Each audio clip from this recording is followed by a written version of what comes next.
Baishapa, Ñandeyarata Penderoasa. ¿Qué tal amigos? ¿Cómo están? Que Dios les bendiga.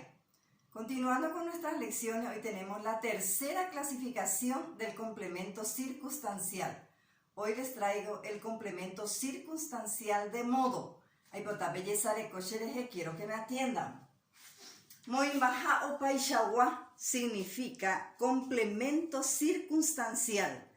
Tecoguaba significa modo, complemento circunstancial de modo.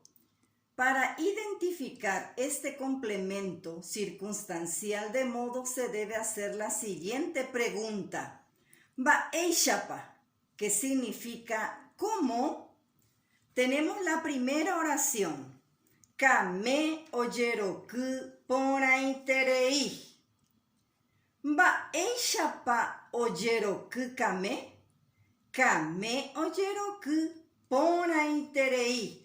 Poraiterei, complemento circunstancial de modo, que traducido quiere decir Carmen baila muy bien. ¿Cómo baila Carmen? Carmen baila muy bien. Muy bien, complemento circunstancial de modo.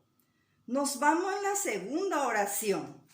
Shetaita Owata Bewe, que traducido quiere decir mi abuelo camina despacio. Sujeto Shetaita, verbo Owata.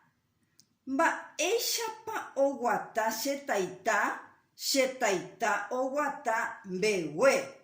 Bewe es complemento circunstancial de modo. Mi abuelo camina. ¿Cómo camina mi abuelo? Mi abuelo camina despacio. Despacio, complemento circunstancial de modo. Tenemos la tercera oración. Pekaria opura hei hata.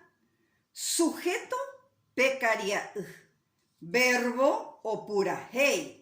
Ba'eishapa opura hei pekaria opura hei hata.